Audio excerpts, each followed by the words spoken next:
Good afternoon. Let's talk about apples. So I technically grow apples, just technically tropical apples, that is. So these aren't really in the apple families, your traditional apples, which require hundreds of chill hours, and they grow here in the Central Valley.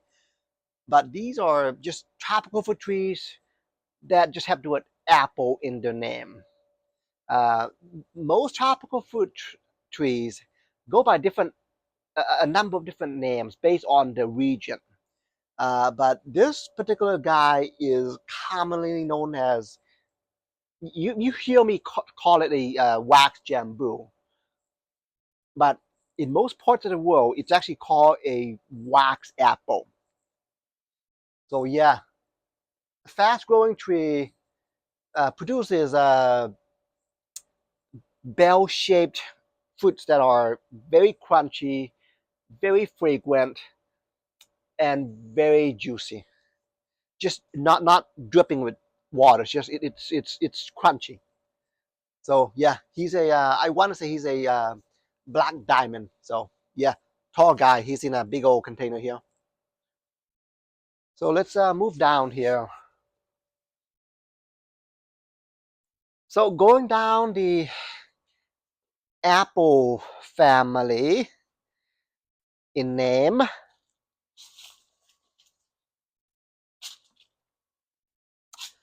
rose apple,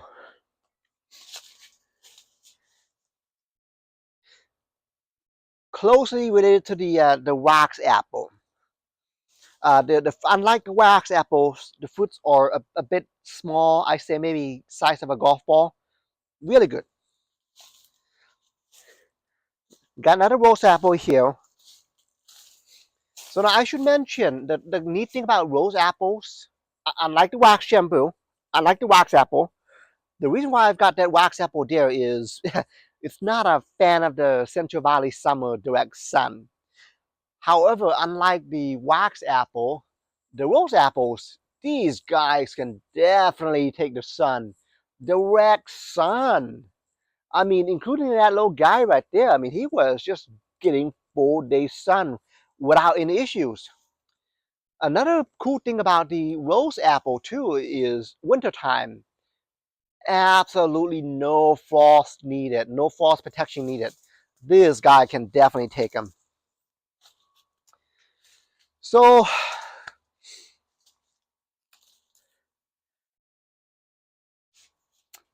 coming down this densely populated area. So this is where some of my ultra sensitive tropicals reside. So check it out, okay? Look at that. Look at the new foliage. That is like perfection. No, no sun damage at all. It is just absolutely looking great. He is a Malay apple, also a relative of the wax apple family. Yeah, but the fruits on these guys are massive.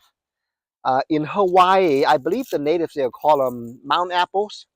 Um, Size of an apple. I mean, the fruits themselves are about the size of an apple. In fact, down in the Hana region in Maui, in Hawaii, I mean, these guys were growing there wild. I mean, it was just insane the amount of fruits that I saw in some of the trees that were in the national parks. So yeah, no, these guys thrive there as well as here. So the only downside is that he can be a bit cold sensitive. I mean, he is native to Malaysia, where it is just absolutely tropical there. So, alrighty. So that was a Malay apple. This guy, look at him. Sugar apple. He's the green variety.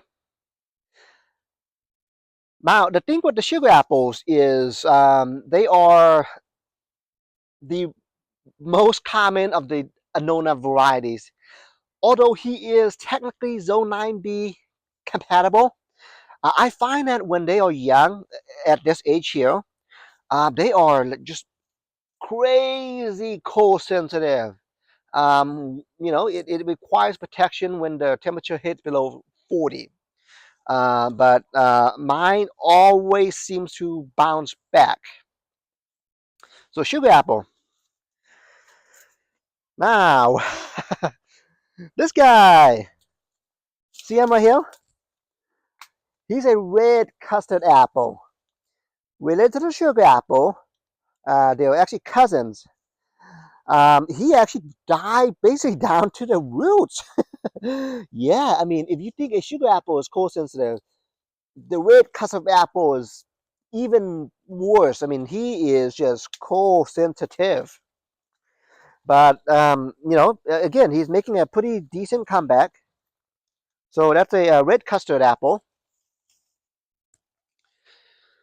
So a few more wax apples for you. Check it out. Grown from seed, actually. He, I believe, is a black diamond. I'm sorry, not a black diamond.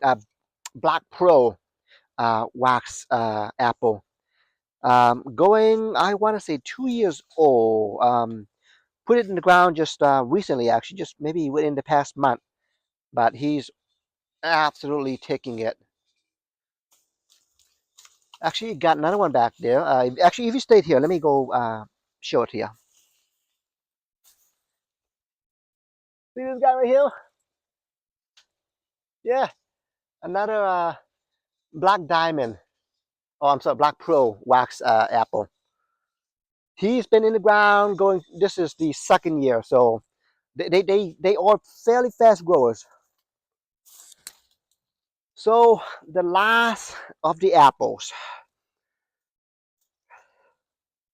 this guy right here, commonly known as a kaimito. You hear me call it a kaimito, but its nickname is the star apple. One of the most attractive, in my opinion, looking tree. I mean, actually, let me see if I can show it to you from this particular angle. When I mean, he's going 2 years in the ground here, but he is a fast-ish growing tree. Here's what I mean by it's a relatively attractive looking tree. Okay, from the top of the foliage, it looks cool. Nothing wrong with it. But then the bottom, golden glow. I mean, when the sun shines on it, it is just. I mean, imagine this guy being 15 feet tall, and underneath the canopy, this is what you see. The bottom of the leaves are a dare I say it, 50 shades of gold. So yeah, one of the most attractive looking trees. So now the fruits themselves, I should caution you. The fruits are really sweet, and it may contain some latex. So if you've got some latex sensitivity, try to avoid it. But otherwise, it is just really delicious. In fact, I want to say in some of the Southeast Asian countries, I think it's Cambodia if I'm not mistaken, but it's the nickname of the fruit is milk fruit, I think. But it tastes actually does kind of like condensed milk.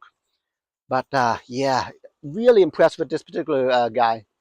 Now he is they come in two varieties. He is the green variety. The exterior is green, but I also have some red varieties. So I'm sorry, not red, purple varieties. But yeah, I mean, look at him. Now, when young, they are susceptible to sun damage, just like the other apples. Even though he's technically Zone 9B compatible, just he is very, very, very cold sensitive. I would try to give him some protection when the temperature drops below 40. But yeah, it's it is just a very cool looking tree. So now, if you follow me, I've got a little section of my yard which I don't know how, but I somehow managed to fit in a semi-permanent greenhouse. So the purpose of this greenhouse is really for the humidity. This is really my humidity control greenhouse. And where I'm going with this is what most wax apple, rose apple, sugar apple, store apple, custard apple, it would be my recommendation in the Central Valley, okay, that you grow them from seed. The seedlings, I don't know why, but the seedlings just do so much better in the core than a grafted tree. So if you come here, let me show you why I would recommend you grow them from seeds. Actually, let me, it's a bit tight in here, but they are so easy to germinate. I've had practically I say maybe 90% success rate with germinating various apples from seeds. Speaking of which, this is actually what the fruits look like for the wax apple. It is generally a kind of a bell shaped. This is a green variety. I mean, look at him. He's just loving the humidity, which, speaking of which, is 91% humidity in here. So it's nice and humid. I mean, this is what you get for tropical fruit trees growing in a humid environment. Yeah, this is the store apple that I showcased in a few videos back, which was just sunburnt to, I mean, looking at it. But when you look at the new growth, though, yeah, it's making a nice comeback. So yeah, and this is the one that I contrasted. This is the one that was grown in full shade. I mean, awesome looking tree. And of course, you can't forget the other Black Pro wax apple here. Yeah, this one is, I have a feeling is gonna do awesome compared to the one back there, just because he is in a very humid climate. Speaking of which, not related to wax apple or wax anything. Look at that. Yeah. Sometimes it's just fun playing with these tropicals. It doesn't need to be fruit trees.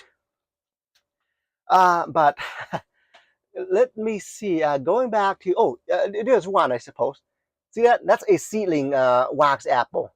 Yeah, they germinate just so easily from seeds. Uh, Let me see. I think there may be more. Uh, Maybe that's it. But yeah, uh, look at that guy. I've got more of its buddies in the ground actually. So this is going to be a nice environment for them. But anyway, yeah, if you, I mean, if you've got the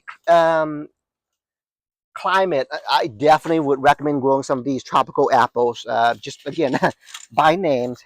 I know most of what I've got here are wax apples, but yeah, you are not going to regret it.